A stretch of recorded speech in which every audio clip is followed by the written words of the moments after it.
게임하고 있었어? 와, 그 자기 출처. 어디야? 한국에 있는 태민 안병원.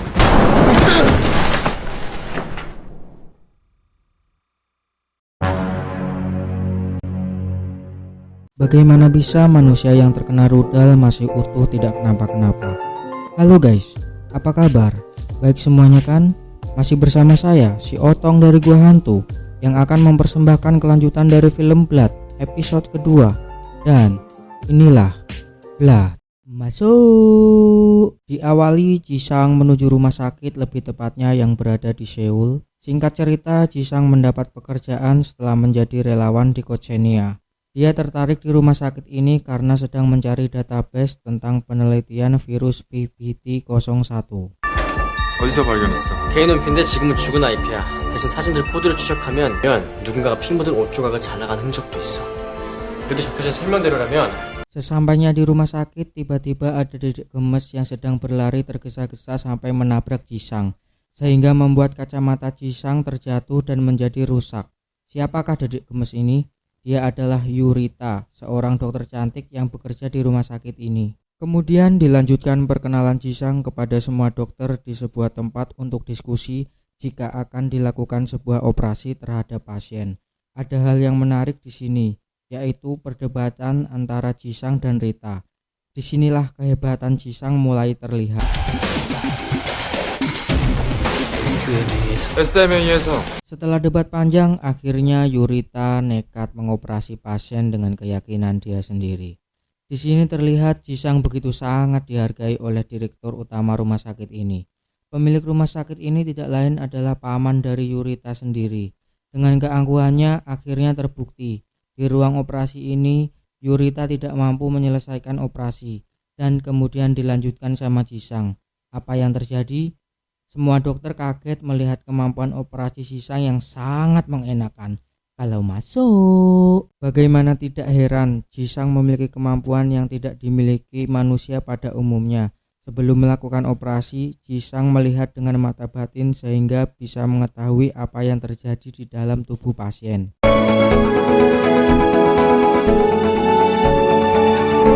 Setelah operasi selesai, Rita sedikit kesal atas kejadian di ruang operasi. Dan akhirnya Rita menghampiri Jisang ke ruangannya.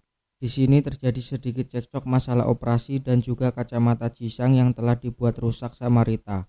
Jisang menyuruh Rita untuk mengganti kacamata Jisang karena kacamata Jisang adalah limited edition yang dibeli di Chili. Di tempat lain, lebih tepatnya di rumah Jisang, singkat cerita Jisang hanya tinggal berdua sama sahabatnya yang membantu Jisang membuat obat untuk Jisang agar Jisang tidak berubah menjadi vampir ketika melihat darah.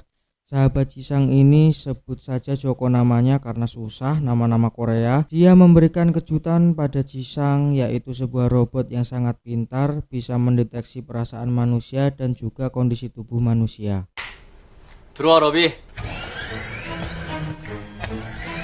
Di waktu yang sama kita flashback sebentar, laki-laki yang membunuh ayah dan juga ibu Jisang menghubungi anak buahnya datang ke Korea untuk merencanakan sesuatu. Sebelum ibu Jisang meninggal, beliau telah menyiapkan sesuatu rekaman video untuk Jisang. Beliau berkata, jika kamu melihat rekaman ini, akan ada sesuatu yang akan terjadi. Dan pada saat itu juga Jisang melihat video itu.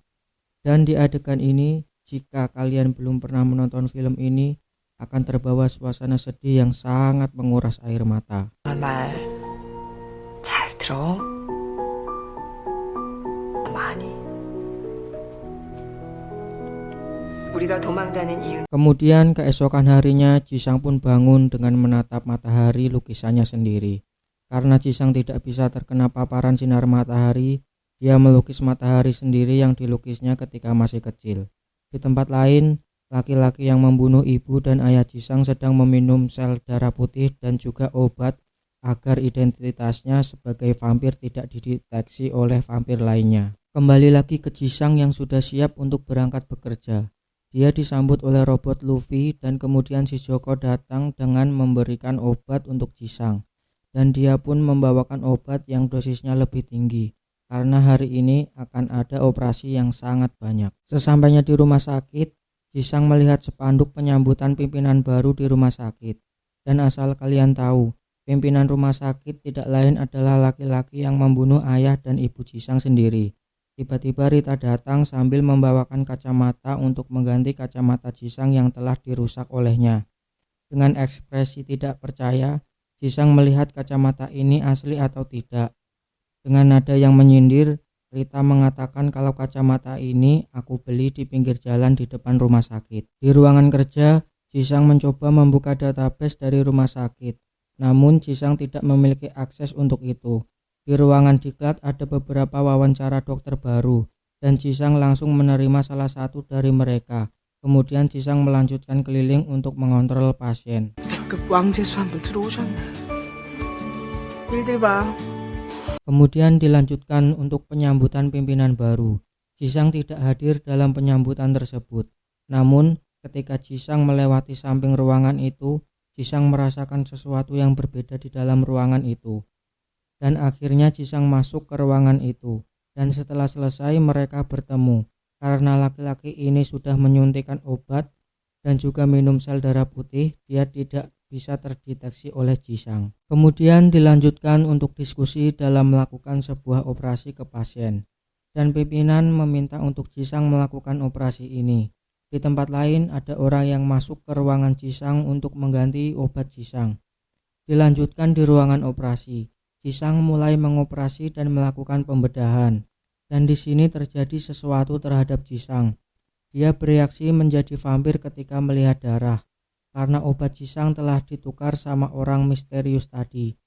Bagaimana kelanjutannya? Apakah Jisang akan meminum darah pasien karena dia telah berubah menjadi vampir? Tunggu video berikutnya ya di episode 3. Dadah.